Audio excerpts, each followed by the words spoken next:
Hi, everyone. Good afternoon, wherever you are coming in from here. Welcome to this Montana Book Festival event featuring beloved novelist James Lee Burke and Missoula's very own Chris of all trades, Chris Latre. We're going to be, or they are going to be, talking about Jim's newest novel, Another Kind of Eden, this afternoon. My name is Lauren Korn. I'm the director of the Montana Book Festival. I want to first thank our event sponsors, Arts Missoula, the Whitefish Review, and Black Coffee Roasting Company. I myself am zooming in from my office in the Mountain Press Publishing Company building here in Missoula, Montana. And I encourage you, if you want, to tell us where you are zooming in from in the chat at the bottom of your screen. A few logistics before Jim and Chris do their thing here.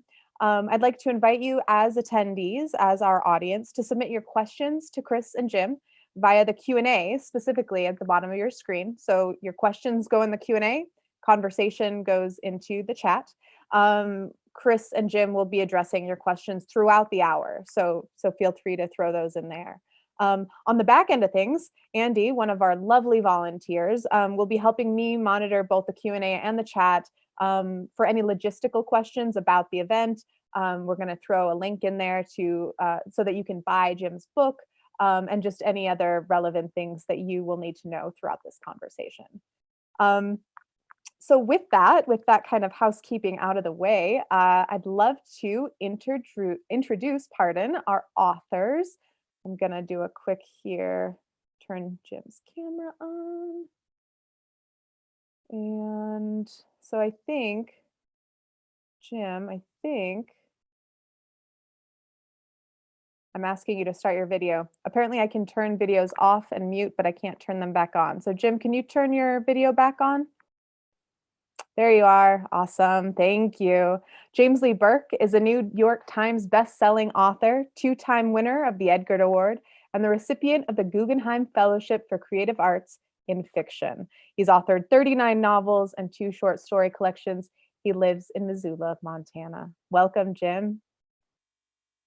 And Chris Latre, who resides near Missoula, Montana, is a writer of Chippewa Cree Métis descent and an enrolled member of the Little Shell tribe of Chippewa Indians. His first book, One Sentence Journal, Short Poems and Essays from the World at Large, won the 2018 Montana Book Award and a 2019 High Plains Book Award. He is also the author of Descended from a Travel-Worn Satchel, out this year from Foothills Publishing.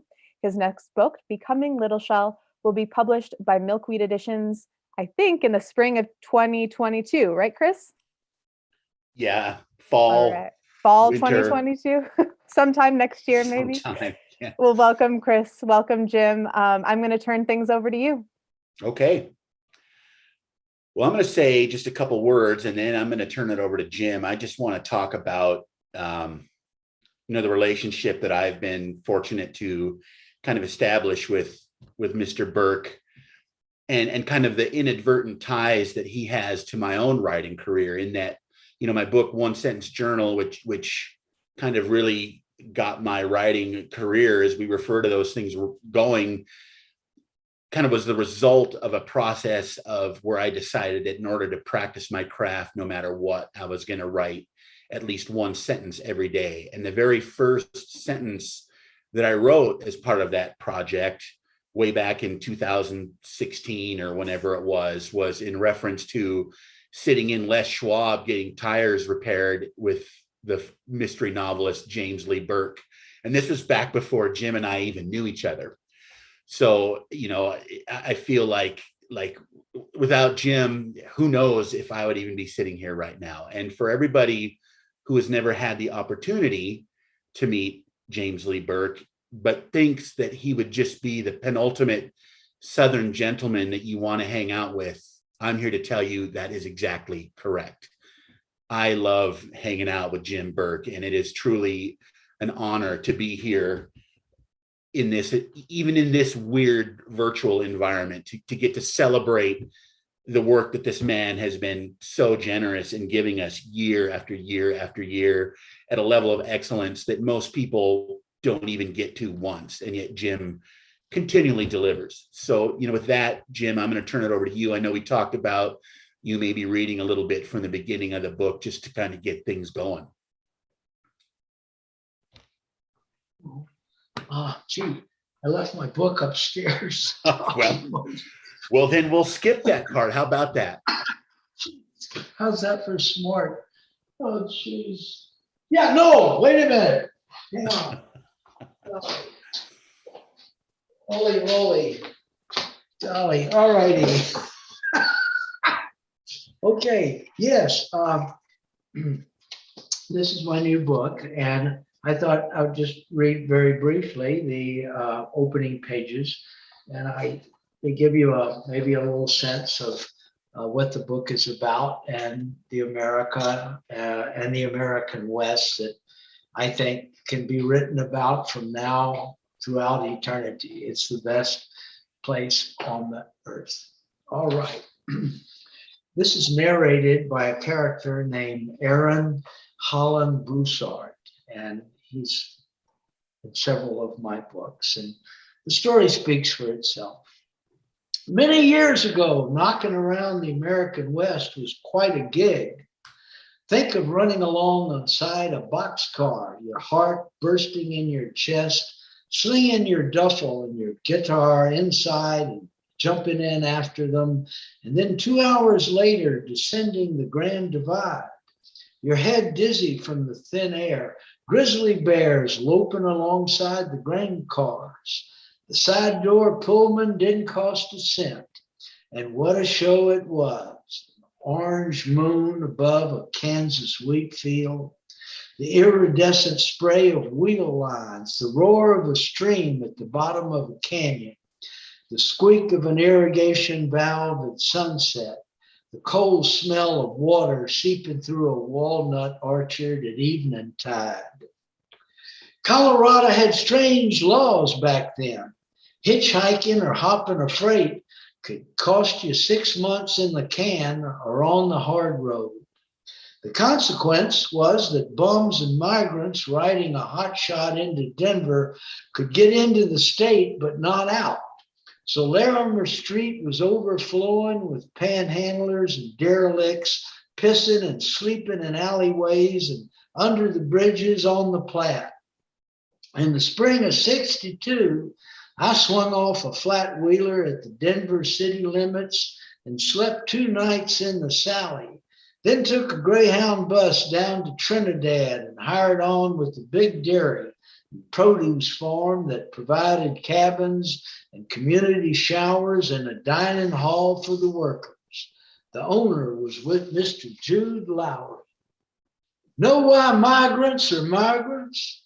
There's no yesterday and no tomorrow. Anonymity is a given. Migrants come with the dust and go with the wind.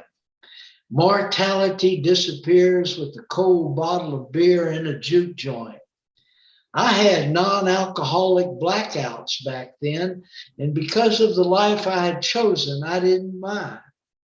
In fact, the migrant way of life seemed created especially for people like me. Late in August, Mr. Lowry put me in charge of the flatbed and the trailer it towed and told me to round up Spud Caudle and Cotton Williams and start hauling our last crop of tomatoes down to the packing house in Trinidad, which would take us 3 trips. The air was heavy with the odor of insecticide and the harrows busting up the soil and the scattered chunks of ruined melons that looked like red emeralds in the sunlight. But there was another phenomenon at work also, a purple haze in the lee of the mountains, one that smelled of the desert and the end of the season, as though the land wanted to reclaim itself and drive us from its midst. I fired up the flatbed with Spud in the passenger seat and Cotton behind the cab, headed down the dirt road for the highway, the knob on the floor shift jiggling in my palm. Spud's face was as coarse as a lampshade and pocked with ringworm scars, his head shaped like an Idaho potato. He always wore a wilted fedora low on his brow and cut his own hair to save money for brothels. He'd been on his own since he was 11 years old. 1 mile down the road, he unscrewed the cap on a canteen and filled a jelly jar half full with Dago red. Want a slug? He asked. I gave him a look. Mind if I do? He said. Mr. Lowry entrusted us with the truck, I said. A passenger drinking in the truck don't hurt the truck, Aaron. Do whatever you want to, Spud, I said. He poured the wine carefully back into the canteen, shaking out the last drop. Why are you so weird, Aaron? I mean deeply brain impaired weird. I drove with one hand, the breeze warm on my face, the sky piled with plum-colored clouds above the mountains, backdropped by a molten sun. You're not going to say anything? He asked. Nope. I know where there's a Jenny barn. A what? I said. In Kentucky, that's what we call a whorehouse. In this particular one, the senoritas sing in your ear if you tip them. I nodded and turned on the radio. Someone had broken off the aerial. I clicked off the radio, my gaze straight ahead. The slopes of the mountains were deep in shadow now, the smell of the sage as dense as perfume. Silence is rude, Aaron, Spud said. Actually, an act of aggression. In what way? I asked.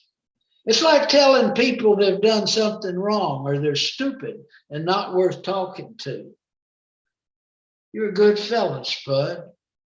He squeezed his package as though he were in pain. I guess I'll have to get married again. My last wife hit me upside the head with the skillet and threw me down a fire escape. She was the only one who loved me. My other two were meaner than a bucket of goat piss on a radiator. Cotton had unrolled his sleeping bag between the 2 stacks of tomato crates and was reading a classics in illustrated comic book, his head propped up on a pillow that had no cover on. His hair was silver and grew to his shoulders, his left eye as white and slick as the skin on a hard-boiled egg. He said during the liberation of Rome, he chased Waffen SS miles under the catacombs to a chamber under the Vatican obelisk. There were 3 levels in the catacombs, and the 3rd level, where the SS had fled, was full of water that had been dripping there for almost 2,000 years. He said he had a grease gun and killed every SS in the chamber, the same one where the bones and dust of St. Paul and St. Peter lay inside 2 stone coffins. Spud saw me looking at Cotton in the rearview mirror. You believe that war story of his? About the Nazis in the catacombs, I asked. Wherever. Yeah, I believe it, I said. How come you're so certain? Because Cotton doesn't care what people think of him one way or another, I replied. Did you really study journalism at the University of Missouri? Yep, I said. Why are you doing this shit? It's a good life, I said. He looked at the countryside flying by the window. I know what you mean. I love slopping pigs and milking cows before breakfast and chopping cotton from can't see to can't see. You're a laugh riot, Aaron. That's the first chapter. Thank you, Jim. I'm glad you read that, because that particular part, because when I read it, I was, so this is the gear shift knob off an old 1989 Ford F-150 pickup that I drove all over Montana, cross country a couple times, up and down the eastern seaboard. And that little detail that you put in that chapter of him resting his hand on the gear shift and feeling it vibrate. That little detail like took me back to this pickup, and this is all I have left of it after it was hauled off to wherever old trucks go when they die, right? And I think, that is one of the things that can make or break a story. It's just the attention to those little details that you trade in vigorously that I think makes your writing largely what it is, whether it's the details of people's lives, the details of landscape, the details of a farm truck in 1962, things like that, which makes me wonder, in your life, are you actively looking for those details, or is that just the accumulation of years of experience that just gets cataloged and you don't even know it's there until it shows up on the page? Well, it's the latter. I put in some mileage with the hand on the gear shift down there on the floor shift, and you bet. There are things that whereby you convey to others by the image. That's, if people are interested in creative writing, that's it. That's it. Let the image tell the story. Do not tell the story, or don't show it. Tell it. Don't tell it. Show it. That's it. Sure. When I put a note out on my newsletter yesterday about that we were going to do this thing together, and I got an email from someone telling me that one of the things that she loves about your work is that she always wanted to travel, but was never able to travel as much as she wanted to, but that through your writing, she was able to experience places that she wouldn't have otherwise. Now, I know a lot of folks kind of think of you as like a Louisiana writer because so much of like your Robichaux stuff takes place there. Yeah, we've had the conversation about how you have lived more of your adult life in Montana, if you were to add it all up. So what do you think of yourself, or do you? Can we claim you as a Montana writer now, or do we still have to cede your alliance with the South? Well, I think for an artist in any of the arts should avoid the adjectives. As soon as you categorize yourself, you drop the blade on the guillotine. You're stuck with it the rest of your life. And it can really get bad. I mean, when someone says like, I don't know, he's an Antarctica writer, it's not going to help his career unless the audience of penguins are reading books. Well, I asked you one time, I said, and this is a dumb question, I'm almost embarrassed to say that I even asked this, but I asked you once when we were sitting there, I was helping you sign books. I said, if you could travel, like teleport anywhere in the world that you wanted to at that moment, where would it be? And you said, I don't know, Hamilton, which for those of you who don't know, Hamilton is just a little town, maybe 40 miles south of where we were at the moment. And when I laughed, you said, I don't know, I just love Montana. There's no place else that I would rather be. So what is it that's so great about Montana? Well, Montana is the only place in the United States, and probably one of the few in the world, where in 15 minutes you can go back to day one of creation. You can do it. You can walk right up Grant Creek, in the water, just get to the last house on Grant Creek Road, which is 15 minutes from town, and start walking up that trail. And it is like not just the white man, but human beings had never been there. That's it. It's like going back to Genesis. It's extraordinary. That's why we have to save it. We have to save it, because there are people, I'm proselytizing, but I'm telling the truth. I say this by implication in all my work. They will turn the earth into a gravel pit if they can get their hands on it. Sure.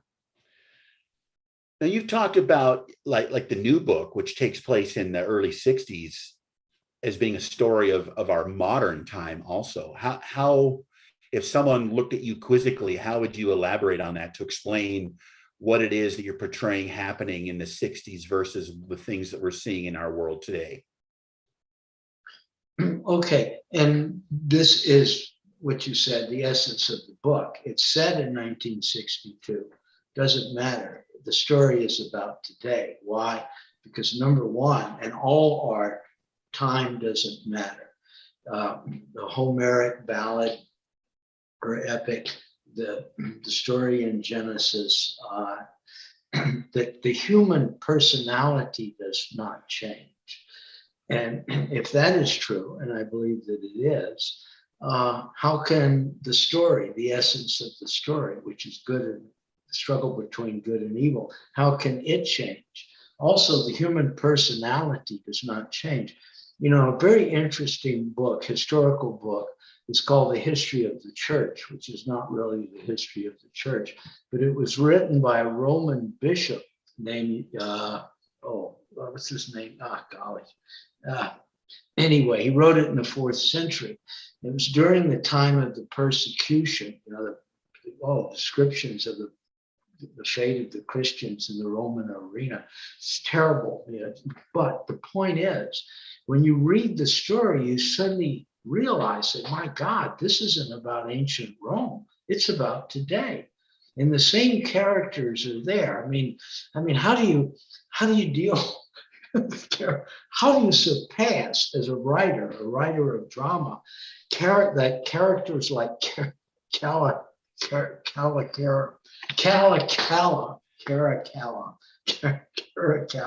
or Caligula, yeah. Hero? How about these babies? Well, that's okay, they were truly horrendous. Go ahead.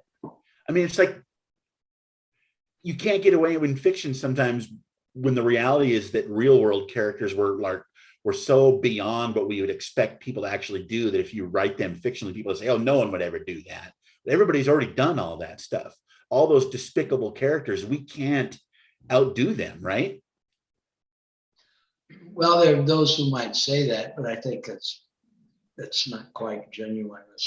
It's not genuine. When they say that, it's not genuine. Look, think of it this way: the psychiatrist and thinker and mystic Carl Jung believed that memory is historical indicators about human behavior don't change. In fact, they're genetic, they are inherited, and that memory, racial memory, is inherited. And so, in other words, the story of mankind, the story of the earth, the story of everything is contained in the unconscious. The challenge is to access the unconscious. And of course, William Shakespeare said that when he said, all power lies in the world of dreams. I'll say it again. All power lies in the world of dreams. John Milton, in his blindness, wrote a poem about where creation for the artist actually takes place. And he said, at night, he lived in illumination because he was asleep. And in morning, woke to darkness. But his creative hours were in his sleep. Mm-hmm. I keep, or I have for many years and on and off, a notebook by my night table because I write often by hand about 4 a.m. because the story is there. It's always there, but you have to give yourself to it. It will not come to you. You have to access it in some way. Now, Freud, who thought novelists were if you ever want to read a denigration of a whole category of people, read Sigmund Freud's essay on the novelist, because he had absolute contempt for novelists. Why? I don't know. But anyway, I think Freud's view ultimately was a neurosis of some kind, and usually because of a very bad childhood. A lot of emotional and psychological bruises on the soul, on the human heart. That is the price you pay. but the neurosis is the conduit into the unconscious. But it's there. My father used to say, creativity, science, and art, he said, are simply the incremental discovery of what God has made, what already exists. But you have to listen and you have to see. A good writer is a good witness. A good writer is a good listener. In other words, you become a participant in creation. I mean, that's a tremendous gift. But the gift, I think, this is my feeling, it comes from outside oneself. And humility is not a virtue with an artist, it's a necessity. The ego is the destructor of narcissism, will kill a career faster than an atom bomb. Maybe that's a little hyperbolic, but be sure of this. If you see somebody who is a success as an artist, writer, poet, dramatist, painter, actor, doesn't matter. And when you hear the words, I, me, my, mine, and myself, that person may be at the top of the career of his career, but he just slid over the peak and will slide down the other side. The gift he has will be given to someone else.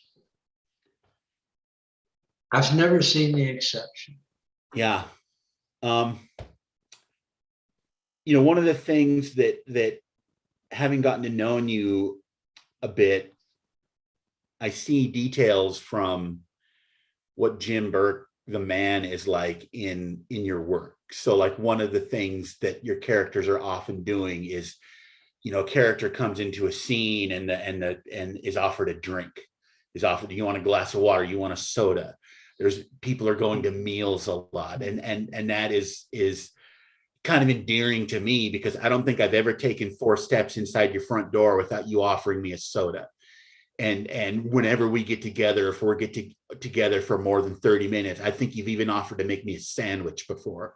And we've signed books and then go to lunch and go and do all these things. So there's been suggestion.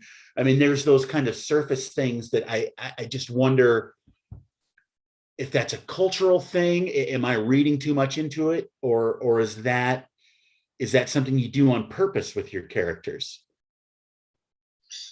I never thought of it. That's interesting, though. I think it's cultural. In the South, it's always done.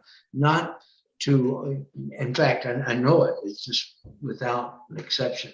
When someone comes to your house, even unexpectedly, and at the wrong time of day when you really want to kill him, that it's very rude not to offer him something.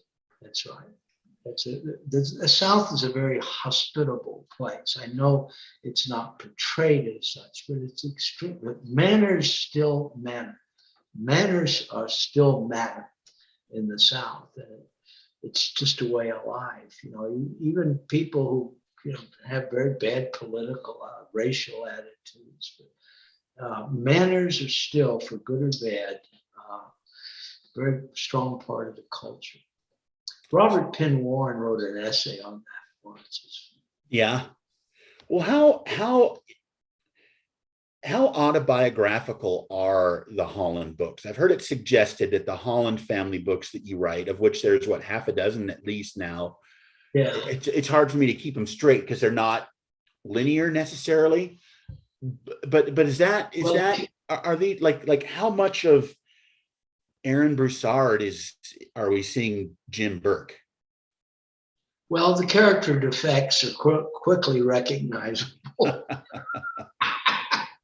No, I feel that, okay, number one, the voice might have something to do with the writer, but I think it's good to give the voice over to some other voice inside one's unconscious. But the characters, the other characters, those other than the protagonist, come out of, I think, magical places. And this is the way I think of it. The paper in your typewriter, and when we used to type everything, that comes from the pulp in the wood, in the The pulp comes from the heart of the tree. That it's continuous, and that in effect there is a voice in every writer, and that voice leads him to many other voices, and we hear people talking in our heads all the time. I have. And of course, if you've ever been in analysis, or not you, but anyone, analysis or therapy, the first question always out of the box is, do you hear voices? And of course, if you say yes, duck, because you're headed for electroshock therapy, because it's a symptom of schizophrenia. But all writers hear voices. You're supposed to hear voices. You can have the whole, my heavens, Yankee Stadium yelling inside your head. The more the better. But more seriously, I think every writer knows that when he starts creating a character, the character seems to take over himself. He or she starts doing things of their own. And also, many years later, there are people that you remember, maybe you say, wow, that's where I got that character, but it's usually just part of the character. The great characters in literature, like Call Me Ishmael, remember Ishmael, who narrates the story of Moby Dick. I think what's important about narration, and Washington Irving said this, the 19th century American writer, he said this many years ago, the relationship between author and reader is one of enormous importance, because there has to be a reciprocity there. And John Huston used to always tell his students, he had acolytes, actually. They lived in cabins on his estate. But his admonition was always the same. Respect your audience. Respect your audience. Okay. And that's what it's about. For example, you never assail the sensibilities of your audience. You always address yourself to an audience that is intelligent, even though that audience may seem not to be. But Orwell said this once, people are always better than we think, but you have to trust and respect your listener and your reader. If it's a visual art, stage, the theater, it's the same thing. You respect them. In other words, what is it ultimately about? Faulkner said it when he received the Nobel Prize in 1948. He said, the story is about the human heart in conflict with itself. That's it. We go to see Hamlet today, 500 years after the play was written, not to learn about Elizabethan England, but to learn about ourselves. Do you ever, this relates to a question that someone in the chat has asked Patricia Baker, as I hear you deliver these lines and reference these other writers, do you ever miss teaching? Do you ever miss getting up in front of a room of students and trotting out Faulkner or Shakespeare or Milton and teaching what they wrote, how it resonates today, and what that means about us as humans? You miss that energy ever? Well, teaching allowed me to live a life whereby I could, with my wife, support the family and also be an artist. And so I owe the academic world an enormous debt. But the truth is, when I walked into any class, knives were turning in my stomach. I was a walking nervous breakdown, and I never could spell very well, and I never wrote on a blackboard because I knew I'd get fired. In fact, I just always felt I was hiding behind a sand dune someplace. said, my God, don't let them catch on to what they've hired. We had a conversation the other day where I brought up how Aaron Broussard is similar to Dave Robichaux in that they both kind of fulfill this kind of what we would call as a knight errant archetype, where these are men who are clearly troubled by their own demons and they're trying to be good men, and how that struggle is portrayed through their actions and their efforts. And both of them, I wrote a note to myself, sometimes seem like they are trying to atone for mistakes they haven't even made yet, because they're afraid of what they're capable of. Can you speak to that archetype a little bit, that kind of knight errant personality? Well, you said it. You went to the heart of the matter. And the archetype here is Prometheus in the Knight Errant, the good knight of Chaucer, Chaucer's Canterbury Tales. It's the Arthurian legend. And I'm not denigrating those who write pathos, but I never did. I have never written one story that was predicated on a request for sympathy for what is ultimately a story of not purgation, but instead a story of mourning.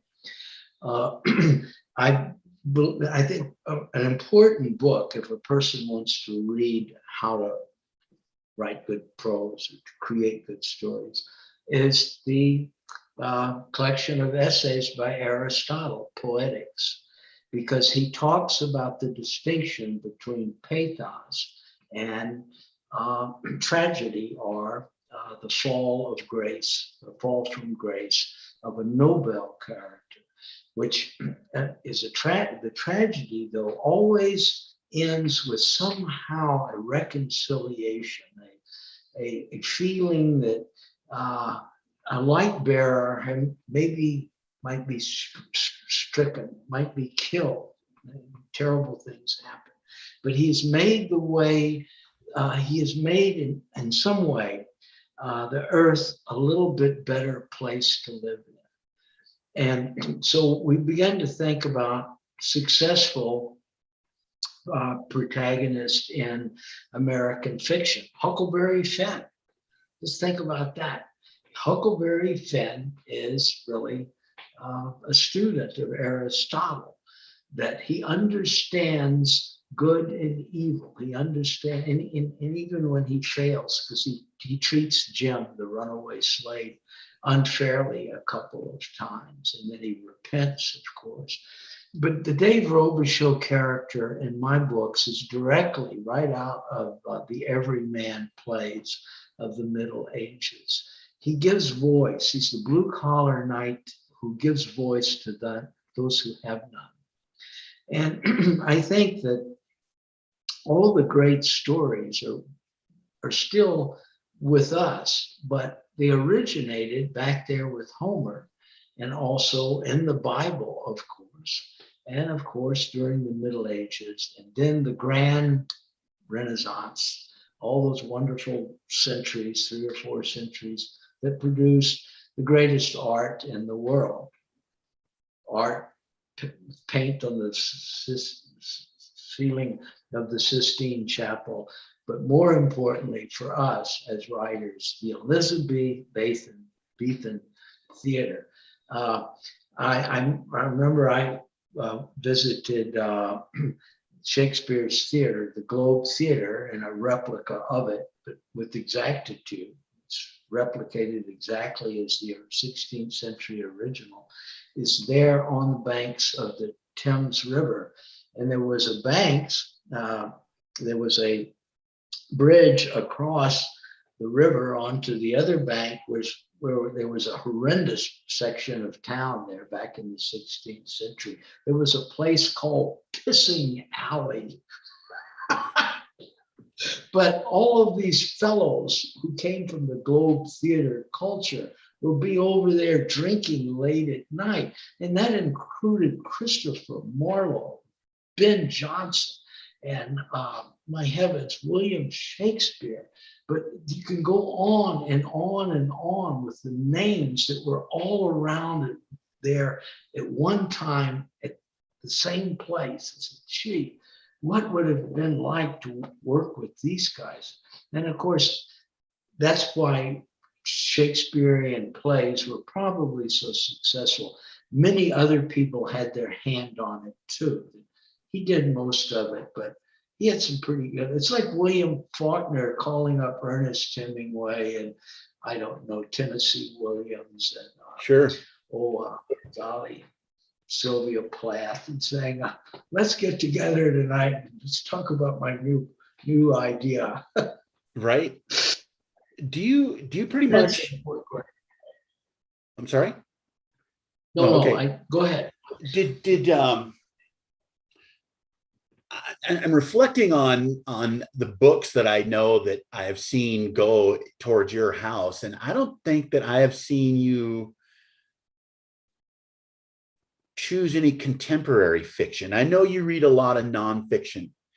In fact, I wanted to ask you if when I saw the Comanche showing up, I'm sorry for the noise there, the Comanche showing up in the new book, I remembered when I handed you Empire of the Summer Moon by S.C. Gwynn and said, Jim, you need to read this book. So I was happy to, I was wondering, I made that connection. But like when you go for fiction, do you still pretty much just live in the classics? Or, I mean, what are you reading these days? I do. I read more nonfiction than fiction. But I read all kinds of things. And many of the best writers, in American literature at least, did their best work between 1920 and 1940, or on the outer edges of both ends. But it's an exceptional era. And I think because we're talking with a community of young writers now, and readers, I think it's important to remember admonition someone gave me, and I forget who it was, but he said, never read bad writing. Get rid of it. It's going to mess up your head. And it will also give you license to do the same things. Read only the people who are the very best. And I still follow that rule. If I feel that, like Jack Kerouac said something right before his death in 1968. He was asked which writers he liked best. And he said, oh, I like them all. And he said, always remember this, if you put your heart and your soul into your art, whatever you create will be a work of art. It doesn't matter what others say about it. He said, let God be the judge of it. He said, let go of it. Just put it under submission and go on to your next poem or screenplay or novel or short story. But that's it. You have to remember it's what you put into it that becomes the measure of the work. And I learned from, certainly Ernest Hemingway and William Faulkner. I think the best prose writer of all of American history, maybe the entirety of the English language, was written by F. Scott Fitzgerald. But his greatest novel, and it is a poem, it's only 190 pages, but The Great Gatsby is probably the best prose that has ever been written. He has a description in there of Gatsby's collection of shirts. And you think, my God, this is a Shakespearean sonnet. How did he write this? There, Thomas Wolfe, the Thomas Wolfe from North Carolina, in one of his books, perhaps had 6 pages of dactylic hexameter. That he was this genius that people always, even today, no one reads it anymore. It's the greatest prose, and there's only a certain level that you can achieve. Well, he achieved that level, and only 4 books were published from. He had literally mounds. I mean, he had a house filled with cabinets of manuscripts. And of course, Maxwell Perkins, was his editor. But those are the people you read, and we've gotten into an era now where publishers, to save themselves, and they didn't have a choice, have gone along with things that I don't think are very good. People who publish who should not be published, and they're published for the wrong reasons. I don't want to mention any names. People have murdered other people, and people who, I don't want to, what others do is fine. I just wouldn't read it. I think it's junk. Junk is junk. It's not literature. That's not a criticism. I don't admire writers who attack the work of other writers. Sure. But when you're talking about people who by their own admission say, this stuff really stinks, but buddy, I'm as rich. I'm as rich as people can get. Anyway, I didn't mean to get into. Jim, you mentioned F. Scott Fitzgerald's description of shirts. I want to point out that I brought my best cowboy shirt game to this discussion because I was afraid you were going to out cowboy shirt me. So I would just like you to acknowledge the magnificence of this particular snap shirt I'm wearing today. It's a nice shirt. It is. Someone named Anonymous Attendee asked, and this is a great question.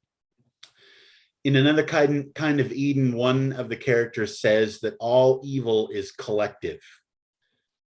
Could you please elaborate on that concept? That's a great question. Yeah.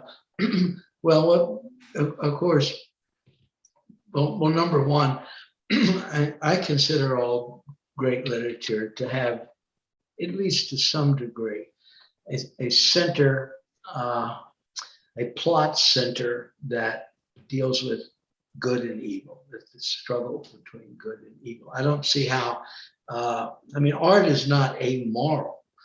That most artists, maybe they can be people who live on the edge of things, but most artists have a very strong sense of virtue.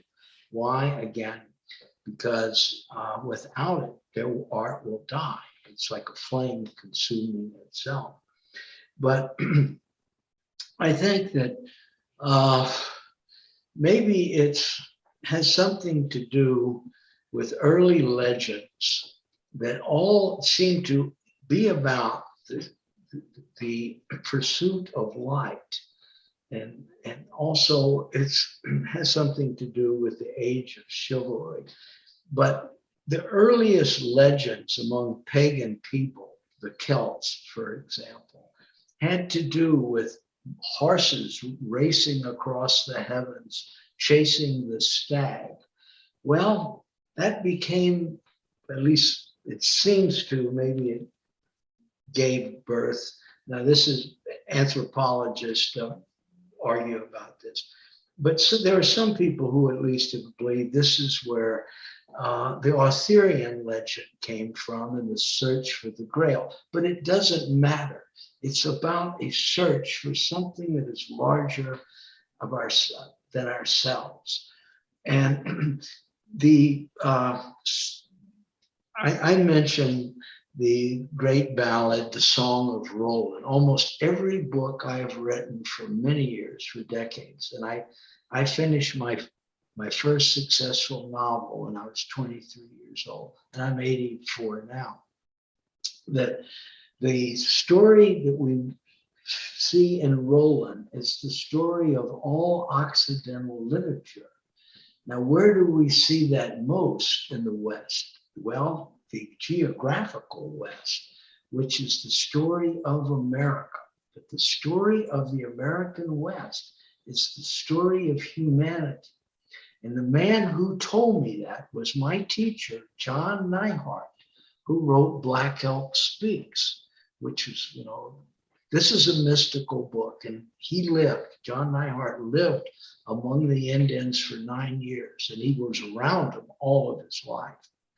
But anyway, he told me this once. He said, Jim, the civilization follows the sun.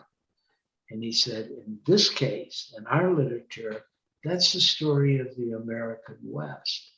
But he said, the story of the cowboy on a horse riding away into the sunset is a degradation of the real story. The existentialist story of man is the light bearer who comes into a kingdom of darkness, and he illuminates that place that has been benighted, usually by its own self-affliction. But then some way and somehow he's nameless. He represents mankind. Clint Eastwood has played that role over and over again. But the man who wrote the prototypical American Western was our Montana friend, A.B. Guthrie, Bud Guthrie. And the film Shane is the perfect film. It is the perfect epic story. Everyone in Hollywood from 1952 to the present will concede that. Nobody ever wrote a better screenplay than A.B. Guthrie. Nobody talks about his work anymore. I cannot understand it. Those two novels, The Way West and Big Sky. Way West, The Big Sky, have no peer in my mind. I rank The Big Sky with Ulysses by James Joyce. It is a poem from the first line to the last. Well, A.B. Guthrie, I mean, this is a great unplanned segue. A.B. Guthrie's cabin on the Teton River in the Teton Canyon up outside of Shodo is right next to where there was a Métis settlement going back to like the 1860s. And you know, that's my people. As you know, that's a lot of those folks are what we now call the Little Shell tribe of Chippewa Indians. So A.B. Guthrie's cabin is up there, and Joseph Quincy Howard's cabin is right next door. And you talk about the West and how it's played out, and like we have this Seven Fires prophecy, which we don't have enough time to really get into, but part of it is related to stories and artists and Louis Riel, who was hanged by the Canadian government for leading a rebellion, the Northwest Rebellion in 1885. There's a quote from him where he says, "My people will sleep for 100 years, but when they awake, it will be the artists who give them their spirit back." And I just love that as kind of this story of manifest destiny that we all think has finished and has played out, but it's still going, and it's like coming around, because like when you think about it in the story of my people who were landless, and now we've been recognized, and now we are beginning to be part of this conversation that is coming up from below again. And I think it comes back to like what you're saying with the new book taking place in the 60s being the story of today, which is also the story of 1885 and the Northwest Rebellion, which is also the story of the Cree Deportation Act of 1896, and just all of these layers and circles. And it's not a story that's just going forward. It's a story that's just raising a dust cloud, running around and around and around. And I think that's what I love about your work, Jim, is the recognition that we are all just kind of living the same story over and over again, and reconciling that and coming to terms with it, and deciding, how are we going to do the wrong things right maybe this time? Does that make sense? Yes, it does. I think you went to the essence of it all. That the history of man is centered very strongly around the acquisition of power and control of other people. It's always the issue. Any artist who does not deal with this is not dealing with what is ultimately the struggle between good and evil.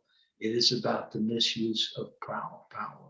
I forget the name of the British writer and philosopher, 19th century, who said, "All power corrupts, and absolute power corrupts absolutely." Mm-hmm. Well, we're getting down to the last couple of minutes. I want to throw one last opportunity out for anybody to ask questions before we sign off. Is there any last thing you want to say, Jim? Oh, I thought maybe someone in the audience. Do people in the audience ask questions? Let's see. Yeah, Kathleen Kimball says, years ago at a fact and fiction reading, Jim spoke of stories he'd like to write that involved, in part, relatives and others who would have to no longer be alive before those stories could be told, even in a fiction form. This reading was before Wayfaring Strangers. So I'm wondering if that was the book stories you referred to at that reading, because Kathleen, my friend, K2, adores Wayfaring Strangers. And she gets more out of it every time she reads. Wayfaring Strangers is my best book. My best book. It is a great book. And yes, it was based on the life of my cousin, whose name was, well, I'll leave the real name out, but he was a great man, and it's about World War II and the years thereafter and our entry into the role of neocolonialism. But I wrote his story the best I could. And he was a fine man. He was, oh my heavens. But also my grandfathers, both of my grandfathers were born in 1866. And one of them rode the Chisholm Trail.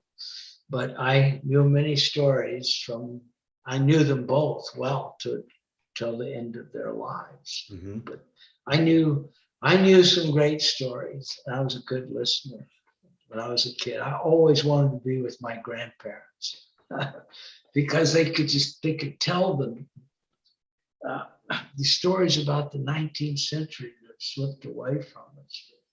Yeah. Anyway. One last one here from Jamie Harrison. Do you take the same joy in a new book idea now as you ever have, or do you have your next few plots lined out already? Is that Jim Harrison's daughter? I'm wondering that myself. Yeah, I bet it is. Anyway, a fine novelist in her own right. Yes, I know. And I knew her dad. He was a fine fellow.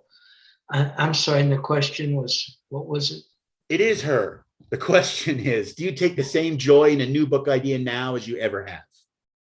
Oh, yeah, you bet. You bet.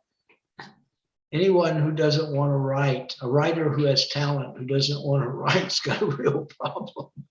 Sure. I love to write. Hemingway said that, to get up every day and to write about the world and to do whatever you wish with all the promise in the world waiting for you. What better life could you have? What Absolutely. Well, that's a great way to end this conversation too, Jim. Thank you for taking the time out. Thank you for having me. Thank you for all the other folks out there that were kind enough to listen to an 84-year-old man rant. Thank you, Jim, so much for this conversation. Thank you, Chris, for being here too. Thank you, as Jim said, to the audience asking great questions. And thank you again to our event sponsors, Art Missoula, the Whitefish Review, and Black Coffee Roasting Company. Just as a reminder, we've been posting links to Jim's books in the chat. So please purchase these books, Jim's books, Chris's books at Fact and Fiction Books. You can purchase them online at factandfictionbooks.com or in store here in Missoula, Montana. And be sure to use the code MBF when you check out. 20% of those sales will come back to the festival so that we can continue wonderful conversations with authors like this one. Again, Jim, Chris, it was such a pleasure. Thank you. Thanks, Jim. Oh, I'm honored that you all would have me. Thank you. I appreciate it. See you soon.